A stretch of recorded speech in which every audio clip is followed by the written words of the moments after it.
Okay, assalamu alaikum everyone. Hope you are doing well. So in this video I'll be explaining all the microeconomic questions that are given in the guest paper.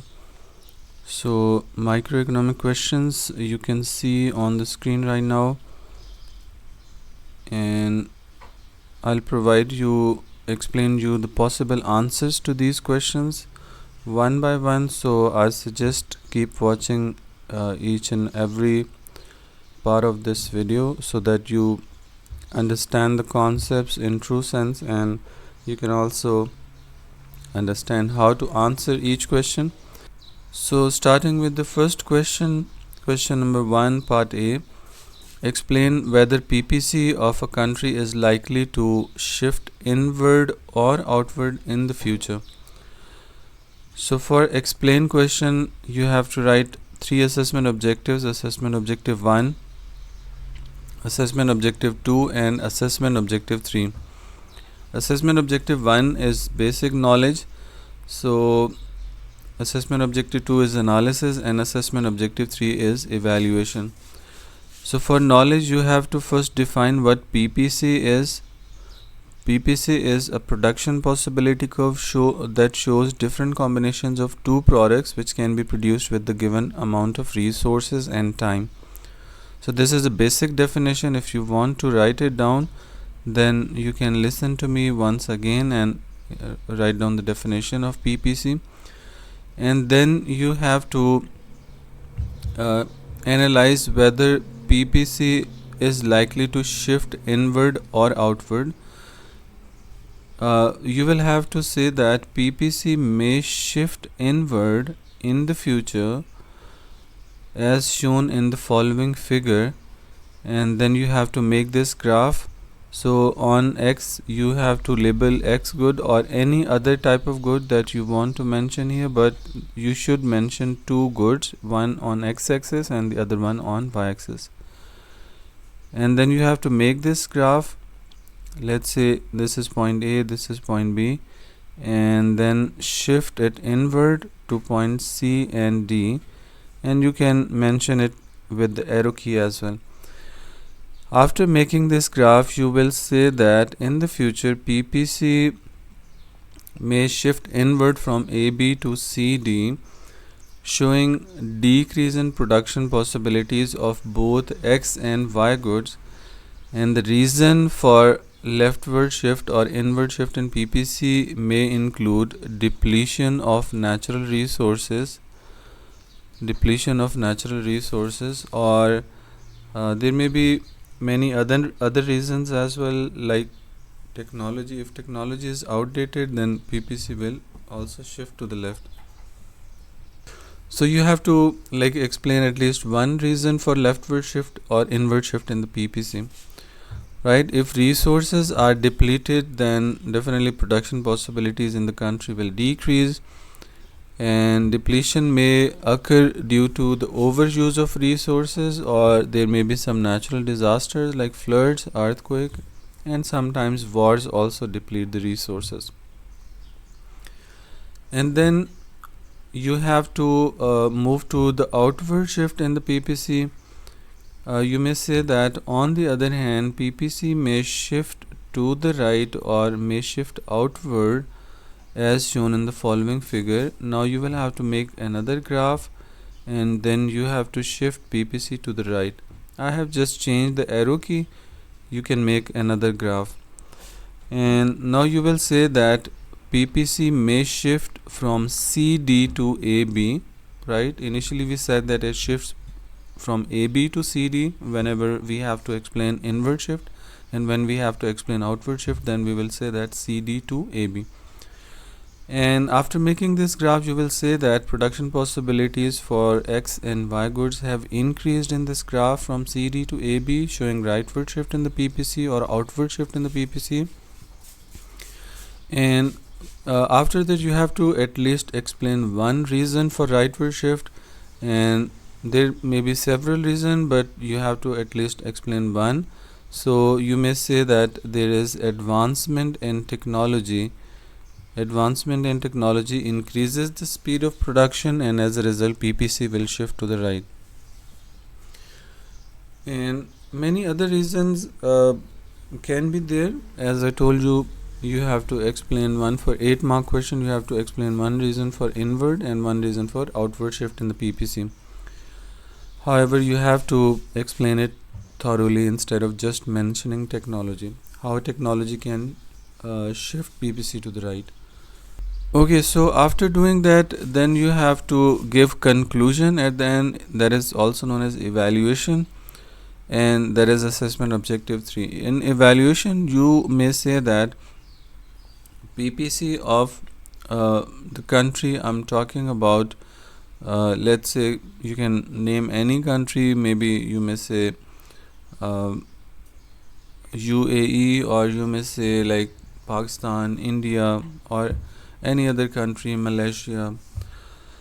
So you may say that in conclusion, the PPC of India may shift to the right in the future because Indian government is spending a lot of money to improve the techniques of production and introducing new technologies that are very quick and like efficient to produce goods and services in short run period of time. Okay, so this is how you can conclude this question. Okay, so another question that examiner may ask from PPC or similar type of questions, that is, explain the impact of a decrease in unemployment, decrease in unused resources, increase in actual growth, and potential growth on PPC of a country. So examiner may pick any one of these like factors, right? So for this question, again, you have to start by defining what PPC is. Production possibility curve is a graph which shows different combinations of two products that can be produced with the help of given resources. And then like unemployment or unused resources are exactly the same thing. Unemployment is when you have resources but they are not being used, so they are unused resources basically. And unemployment shows point inside the PPC, and when unemployment like decreases, we will move from inside the PPC towards PPC, and it is also known as actual economic growth. While potential economic growth occurs when PPC completely shifts to the right, actual economic growth is achieved due to the decrease in unemployment of resources or employment of previously unemployed resources, and potential economic growth is achieved due to the increase in quantity or quality of resources. You have to make this same graph for potential economic growth. If there is potential economic growth in the country, then PPC will shift from point CD to AB, and it is achieved due to the improvement in technology, discovery of new natural resources, and you have to explain these points as well. Like if there is improvement in technology, then production process will speed up and PPC will shift to the right, and it will cause potential economic growth. And for the other factor, that is decrease in unemployment या फिर decrease in unused resources or actual economic growth, for that you have to make the graph like this. So this is origin point, and we have x good on x good, and we have y good on y axis, right? So this is initial PPC AB. Let's say economy is operating at point C, where production of y good and x good is shown like this. This is x1, y1. Now if economy moves from point C to D, then production possibility of x will increase from x1 to x2, and from y1 to y2 for y good. So there is a decrease in unemployment of resources, then we will move from C to D, or even we may move from D to E as well. On the other hand, if examiner says, this is not required in this question, but if examiner says that there is increase in unemployment, then we will move deep down from C to C to point F, for example, where production possibilities will further decrease, right? So decrease in unemployment leads to rightward movement from inside the PPC towards PPC, and rise in unemployment moves the point deep down to the origin point. Okay, so at the end you will conclude this question, and you will have to say that in conclusion, rightward shift in the PPC shows potential economic growth that may be caused by improvement in technology, and this is more likely to occur in the country, like you may mention any country, right? Okay, so now moving to the part B of this question. Assess two government policies to increase the provision of merit goods. Consider which one of them is the most effective. Okay, so first of all, you have to give assessment objective 1, 2, and then 3. Assessment objective 1, for assessment objective 1 you will have to define what merit goods are, and you have to mention what two government policies can be used to increase provision of merit goods, and then you will have to analyze those policies, how those policies can increase the provision of merit goods, and then you have to evaluate them in assessment objective 3, and you will have to identify the drawbacks of those two policies, and then you have to conclude it.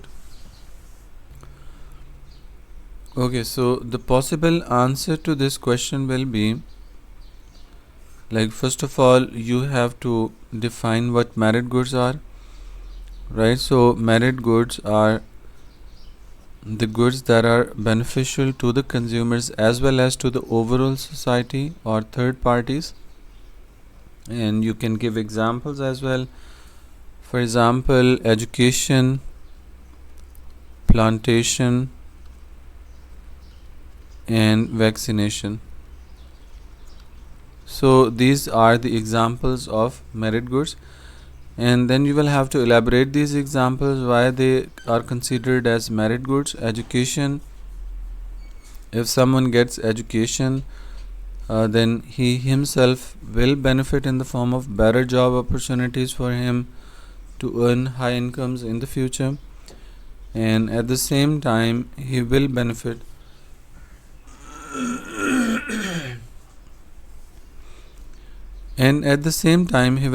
the overall society in the form of his contribution in the field, so overall society will also benefit from him. For plantation, you will say that if someone plants a tree, then he himself will benefit in the form of shade, in the form of fruit or timber sometimes, but the overall society will also benefit from that plantation because the trees will create oxygen, and that will basically benefit the overall society. Vaccination is if someone gets vaccinated against a certain disease, then he himself will benefit from that.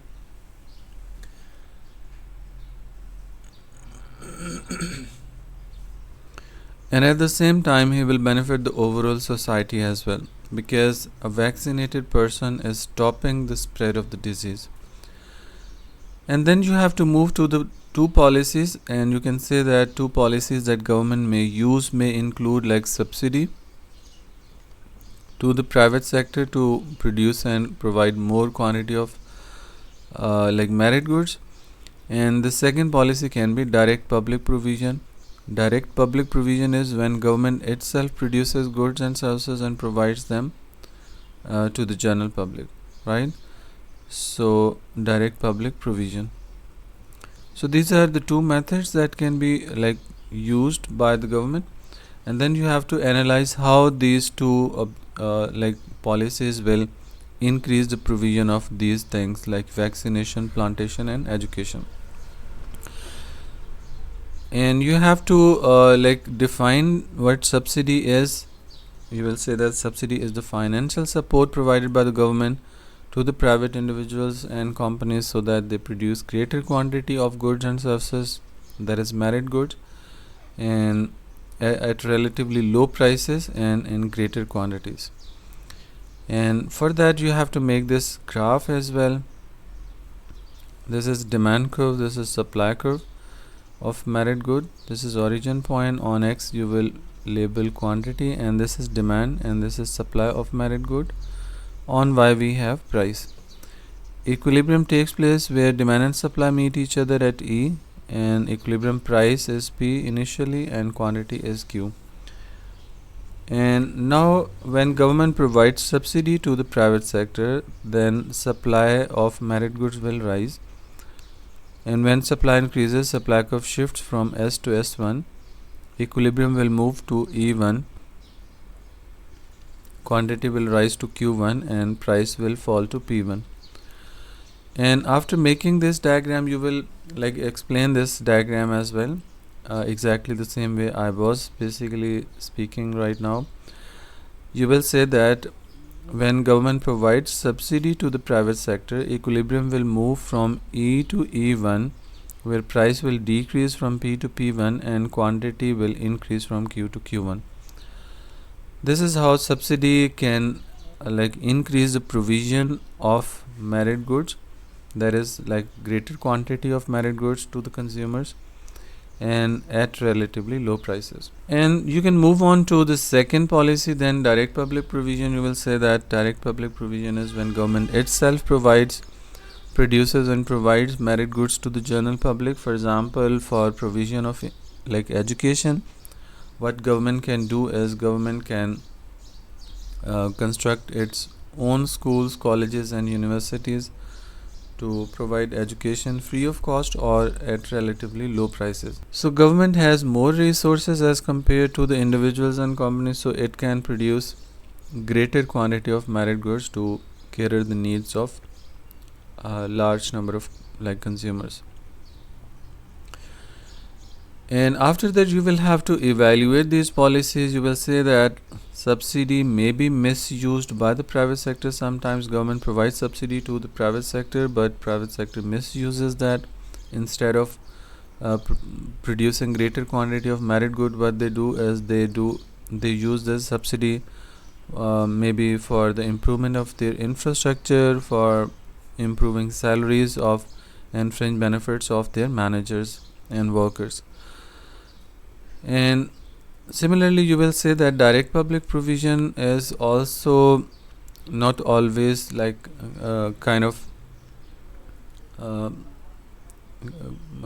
effective thing. Sometimes government is overburdened and government faces opportunity cost in the form of sacrificing something else instead of providing when it provides merit goods.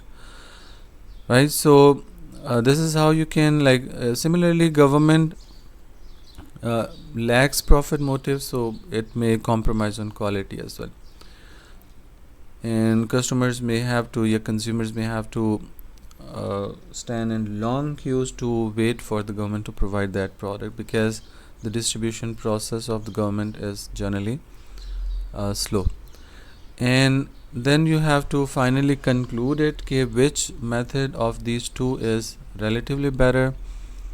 So I would say that provision of subsidy is I will say that in conclusion, you cannot use I, my, me or we even. You have to write conclusion in conclusion, subsidy is relatively the better way out of these two to increase the provision of merit goods, because when subsidy is provided to the private sector may produce better quality merit goods as compared to the government sector. And private sector also has profit motive, so it can improve the quality and it can increase the response, or they respond their customers very quickly, so customers needs of the customers are satisfied well on time. Right, so this is how you can conclude it. But it is not necessary to favor subsidy. You can go for direct public provision as well. Those who will favor direct public provision, they may say in conclusion, Direct public provision is the most effective way to increase the provision of merit goods, because when government itself provides like merit goods, then it can cater the needs of a huge number of consumers in the society, and everyone has the same voice to get that product, right? So this is how you can like go for direct public provision. And you may also say that through direct public provision, government establishes new institutions, so it increases financial worth of the government as well. Okay, so now moving to the next question, that is question number 2, part A. Explain the impact of movement or transition of an economy from planned to the mixed economic system. Consider the most significant benefit of this transition. Okay, so for knowledge, you have to define what free market is. What planned economy is, what mixed economy is. So planned economy is a type of economy which is owned and controlled and run by the government. Basic decisions of what, how, and for whom to produce are taken by the government. Mixed economy is when government as well as private sector both basically play their part, and both are involved in resource allocation. And movement or transition from planned economy is when an economy moves from the government sector to the mixed economic system, when both government as well as the private sector play their role. And if it happens, then what can be the benefits, overall benefits to the overall society?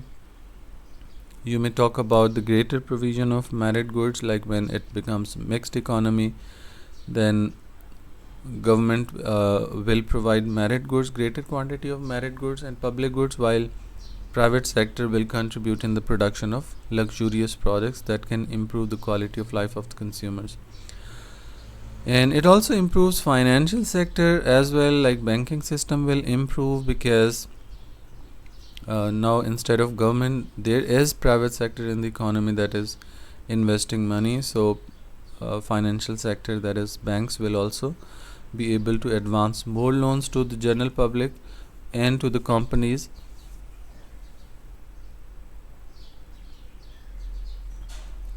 who want to invest in new projects, and it will also create more job opportunities.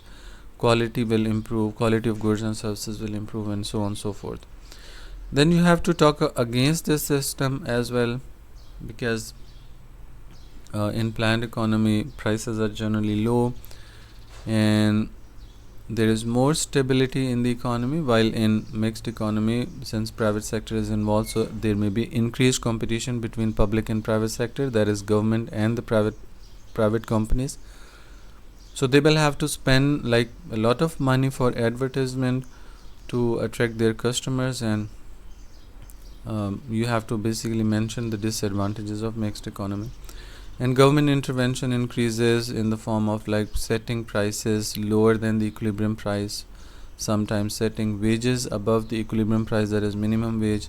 So maximum prices and minimum wages, these are generally harmful to the producers, because maximum price is set below the equilibrium, and when it goes below the equilibrium, then definitely producers lack incentive to produce a product. And it will also create shortage in the market, because when prices are low, there will be higher demand and less supply in the market, and it will increase shortage in the industry. And minimum wage is the wage law when government fixes wage above the equilibrium point, so that producers are bound to pay the higher wages to the workers. That increases their cost of production, so it can be like against the incentive of the producers, because their profitability may fall, because they have to pay higher cost in the form of wages, higher wages. So then you have to move to the conclusion part, and for conclusion you will have to mention the benefit that you think is the most important here, right? So you may favor any one point, right? You may say, in conclusion, there are so many benefits of transition from planned to mixed economy, but most significant benefit of this transition is like better quality of goods and services for the consumers to improve their standard of living or quality of life, because private sector produces highly luxurious products that can fetch a very good price in the market to help them grow, and these qualitative goods also help the consumers to improve their standard of living. And another option for this question number 2 can be like explain using examples why merit goods are classified as private goods rather than public goods. So you have to talk about basic features of merit goods and public goods, and then you have to give examples, and then you have to like analyze them by their meanings and definitions and examples as well, and then you have to finally conclude that why merit goods are classified as private goods. So private goods are like the goods that are rival and excludable, and public goods are non-excludable, non-rival. So you will have to justify that merit goods, since merit goods are excludable and rival, so they come under the category of private goods. The other question, part B, is assess whether the introduction of maximum price has greater benefits to the consumers if imposed on essential food items. So again, you have to give assessment objective 1, where you will have to define what maximum price is, and you can make its graph as well. And let me make a graph for you here. And maximum price is set by the government below equilibrium like this. So this is the demand curve, normal demand curve, this is the supply curve, and this is origin point. On X we have quantity, demand and supply, and on Y axis we have price. So this is equilibrium point, and equilibrium price is P, equilibrium quantity is Q. So when government sets like maximum price that will be below the equilibrium, so maximum price is Px, this is maximum price, and you can see that maximum price has caused shortage from point A to point B. So this is quantity demand and this is quantity supply, so this gap shows shortage of goods and services. Okay, so when government sets maximum price below the equilibrium, it can benefit many consumers because they will have to pay lesser prices now, and they can afford basic necessities of life. And on the other hand, you have to evaluate that as well, like you have to talk against that analysis that consumers will not benefit. You will say that consumers will not benefit because maximum price causes shortage in the market and black marketing, smuggling and hoardings. So as a result, there will be so many consumers who won't be able to get the product from the market. And then you can give some real-time example from your country as well. For example, in Pakistan, in 2010, when the government like introduced maximum price on sugar, then the sugar industry stopped providing sugar in the market, so they stocked it, and as a result like there was a shortage of sugar in the market, and consumers had to stand in long queues to get sugar from the market, from the government stores. So it caused a lot of issues for the consumers. So same is the case with essential food items. If government like sets maximum price on essential food item, like many consumers that have low income will be benefited from that because of lower prices for essential food, and they will be able to afford them. But on the other hand, there will be a lot of people who won't be able to get essential food from the market because sellers won't be willing and maybe unable to supply essential food in the market due to lack of profit motive. And at the end, you have to like conclude this to what extent maximum price can solve this issue. like can improve consumers from improve like the condition of consumers, right? So this is how you can cater this question.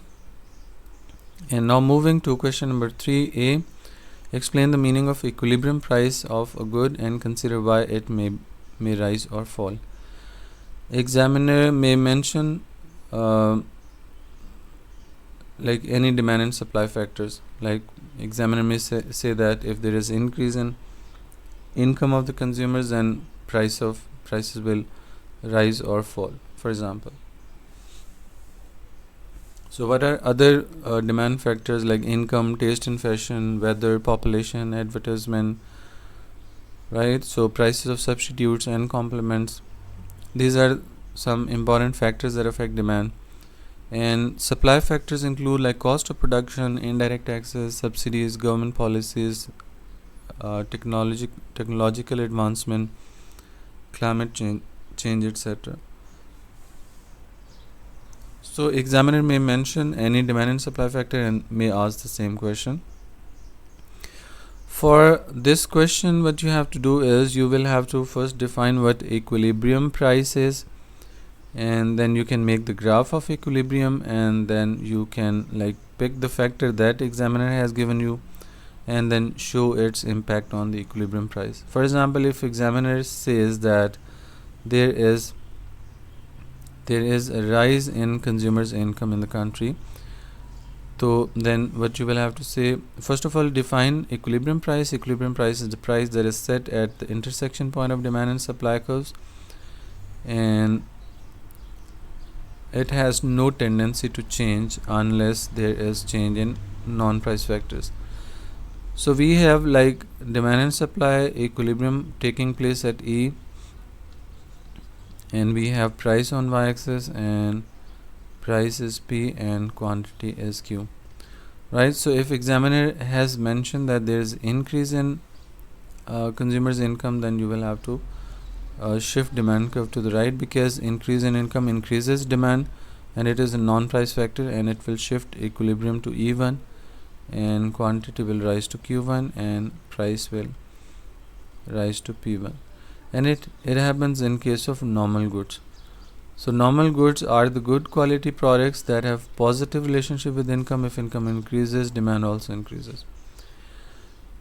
And on the other hand, if we talk about inferior goods and there is rise in income of the consumers, then demand will decrease, because inferior goods are low quality products and people purchase less of these goods when their income increases, right? So consumers generally purchase inferior goods when they lack like affordability, right? So increase in income increase their affordability, and as a result demand will fall and it will shift to the left. So demand is D1, equilibrium will move to E1, quantity will fall to Q1, and price will decrease to P1. So this happens in case of inferior goods when there is rise in income of the consumers. Rise in income increases purchasing power of consumers, so they purchase less of inferior goods, low quality goods, rather they will move to the high quality products. And then you have to conclude it. In conclusion, you can say that in conclusion or overall, as a result, or you can say that in short, right? These are the terms that you can generally use while concluding a statement. So in conclusion, increase in consumers' income will lead to increase in price and quantity, in equilibrium price and quantity in case of normal goods. That was basically proved through this graph. And if there is increase in, on the other hand, if there is increase in income, then demand for inferior goods falls and equilibrium price will decrease. So in conclusion, you can say that increase in income will increase the equilibrium price or decrease the equilibrium price. It depends upon the nature of good, right? And moving to the next question, assess the usefulness of knowledge of price elasticity of demand and income elasticity of demand to an airline or any other type of business examiner may mention.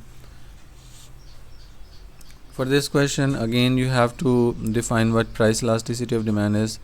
You will give the formula as well, income elasticity of demand and its formula. So price elasticity of demand is the responsiveness of quantity demand to a change in price of the product, and it is calculated as, like, you will have to give the formula PED is equal to percentage change in quantity demand over percentage change in price.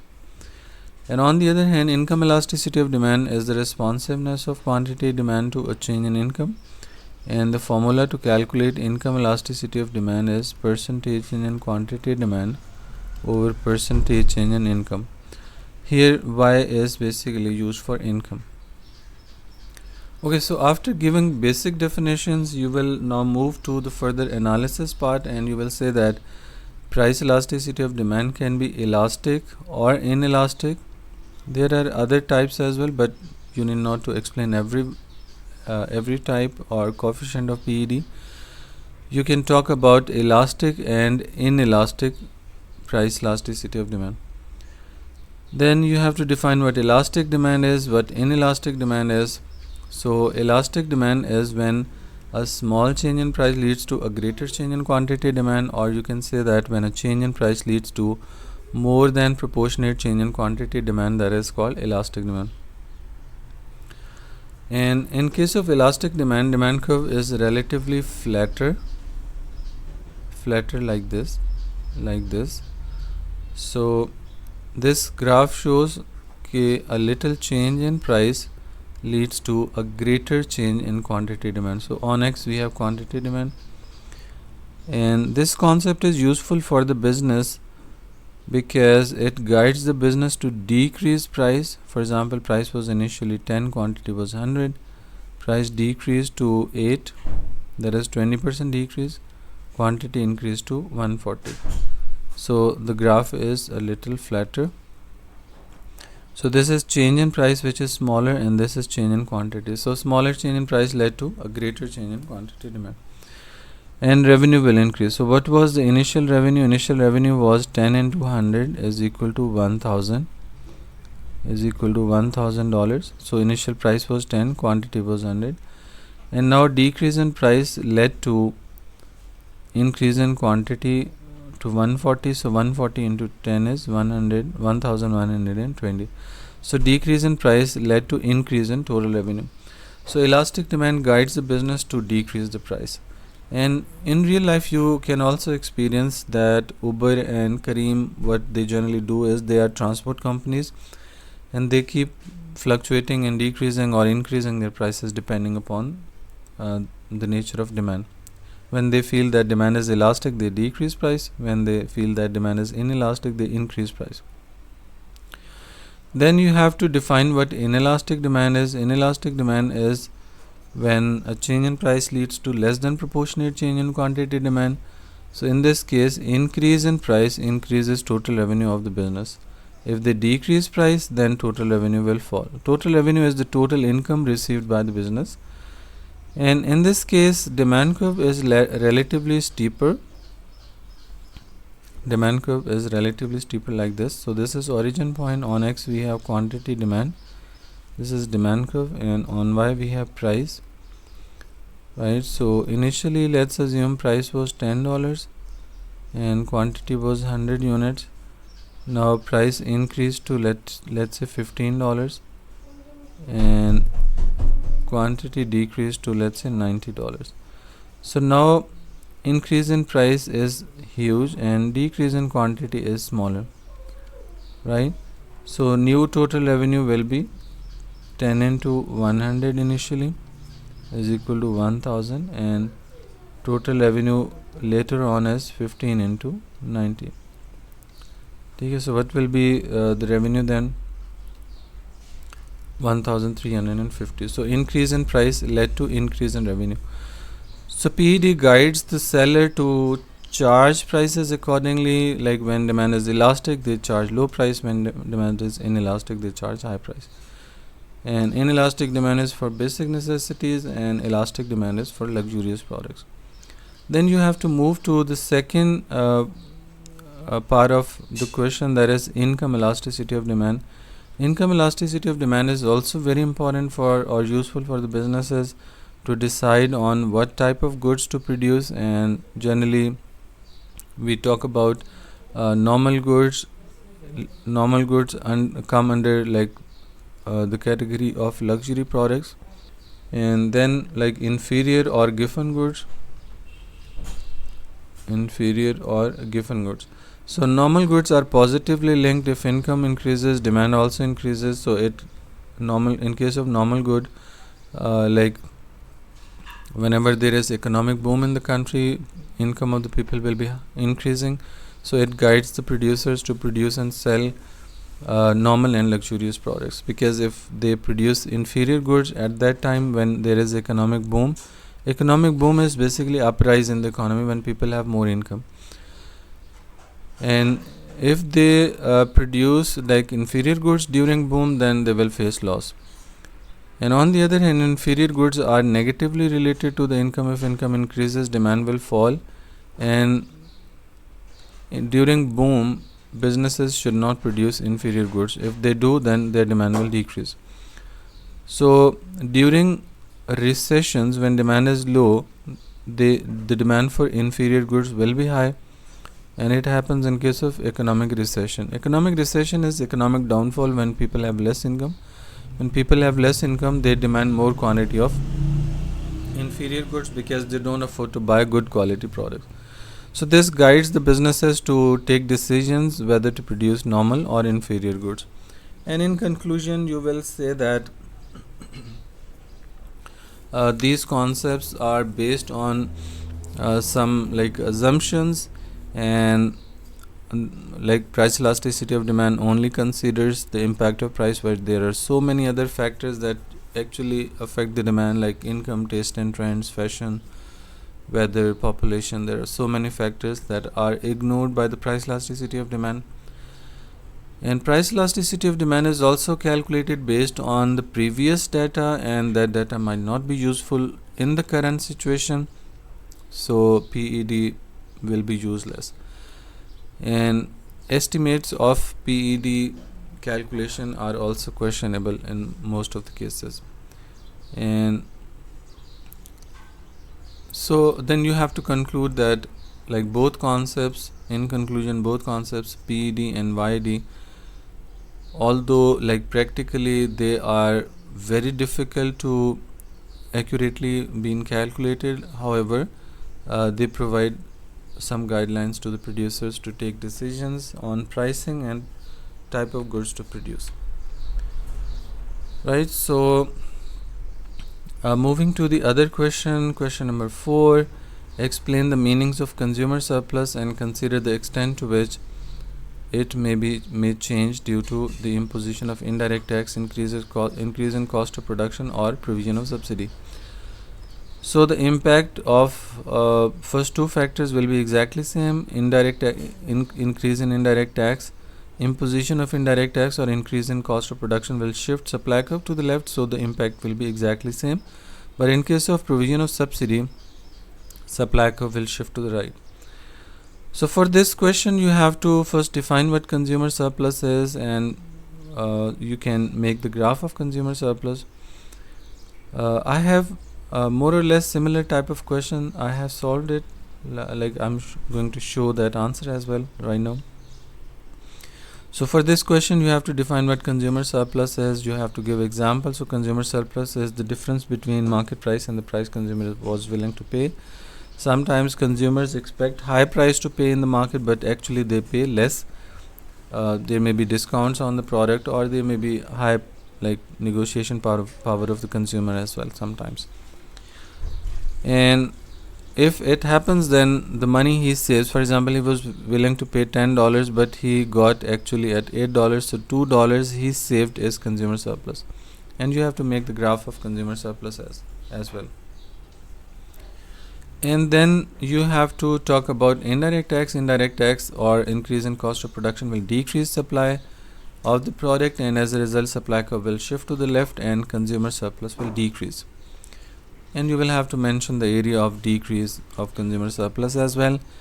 And then you have to talk about elasticities. In conclusion, you can say that if demand is relatively elastic, then increase in indirect tax or increase in cost of production will have lesser impact on the decrease in consumer surplus as compared to when the demand was inelastic.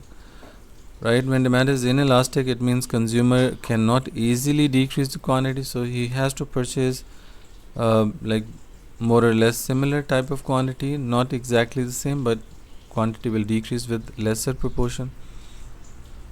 Right, so this is how you can basically conclude it. In case of elastic demand, the situation will be different. So let me show you the answer to this question, not exactly the same question but similar question, where initially examiner asks about consumer and producer surplus both, then the impact was on the consumer surplus only. So you can read this answer, right?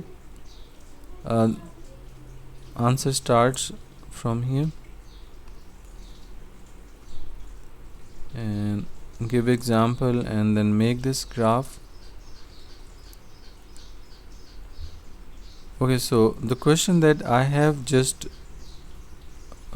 discussed will not include like this part. You need not to mention producer surplus in that question, rather you have to mention only this part, that is consumer surplus. Okay, so this is the remaining part of the question. When government imposes indirect tax, then supply will decrease and consumer surplus will decrease by this much area, right? That is the area of trapezium, and new consumer surplus is this much after imposition of indirect tax. I believe you will understand if you read it thoroughly. I want to save time so that I can discuss one more question. So this is the end of the question, right? Okay, so now moving to the next part of this question, part B, assess the usefulness of knowledge of income elasticity and cross elasticity of demand to a business that considers not only quality of its own product but also the pricing policies of other competitors. So for this question, again you have to give assessment objective 1, that will include income elasticity of demand, meaning of income elasticity of demand, its formula, cross elasticity of demand and its formula. So income elasticity of demand is the responsiveness of quantity demand to change in income, consumers income, and cross इसका formula दे देंगे. You have to write that income elasticity of demand is equal to percentage change in quantity demand over percentage change in income, and cross elasticity of demand is the responsiveness of change in quantity demand of one product due to change in price of another product. And then you have to give formula as well. So cross elasticity of demand is percentage change in quantity demand of good X over percentage change in price of good Y. And then you can talk about income elasticity of demand explains and differentiates between different type of goods such as normal and inferior goods, while cross elasticity of demand is used to differentiate between two types of goods, that is substitutes and complements. I have told you income elasticity of demand in the previous question, this question as well, so I'm just focusing on XCD that you will have to explain here. Additionally, you will say that substitutes are the goods that can replace each other, that are alternatives to each other, such as Coke and Pepsi. So if there is rise in price of Coke, then demand for Pepsi increases, so cross elasticity of demand for substitutes is positive. And in case of complements, goods are jointly demanded to each other, such as car and petrol, so fall in price of car will lead to increase in demand for petrol. So there is negative relationship, so cross elasticity will be negative in case of complements. Okay, so this concept is useful for the business to take like pricing decisions and maintaining stocks accordingly. For example, if the business is selling a substitute product, then he should focus on the pricing policies of competitors and he should manipulate the prices accordingly. If competitors are decreasing price, then you should also decrease your price, otherwise you will lose customers. And in case of like maintaining stocks, when you are selling complementary product that is complement to another major product like car and petrol, if you are selling petrol, then you should keep sufficient stock of petrol, keeping in mind the changes in prices of cars. If prices of cars are expected to decrease, then you should keep more stock of petrol, because more cars will be sold and demand for petrol will increase. So as a result, if you don't have stocks, then you will lose customers. And this is how you can basically comment on that. And at the end, like you can say that finding XED and YED is really tough, because its estimates or its values are calculated based on past data, which might not be applicable in the current scenario, or that data might not be accurate, because reliability of the source is an important factor.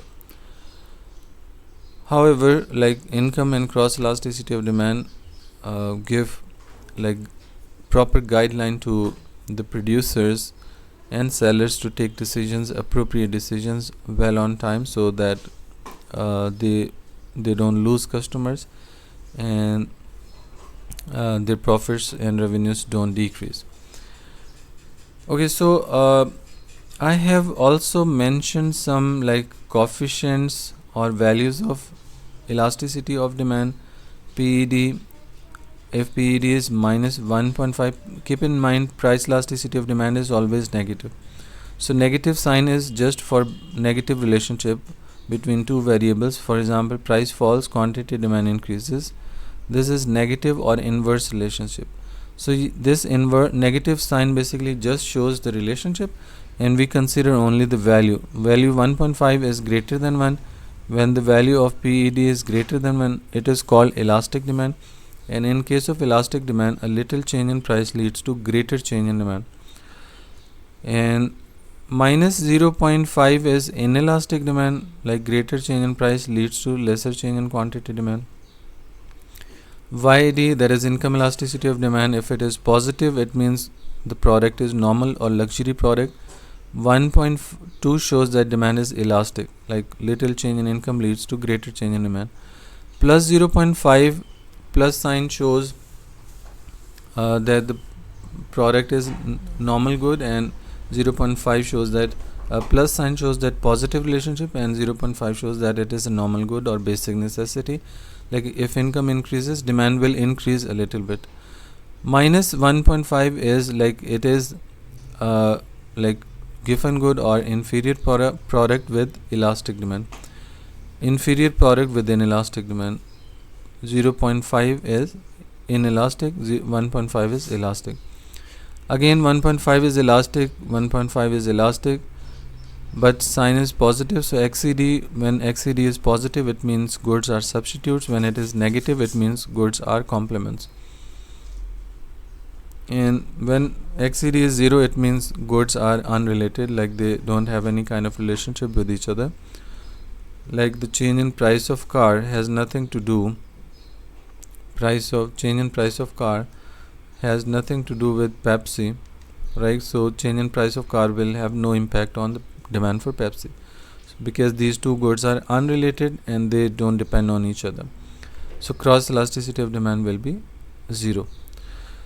Okay, so in this video I explain all the questions of microeconomics, and in the upcoming video I'll be sharing answers to these macroeconomic questions, and possibly I'll explain them in the evening, because I have really tough schedule starting right now. Okay, so see you in the next video soon. Allah Hafiz.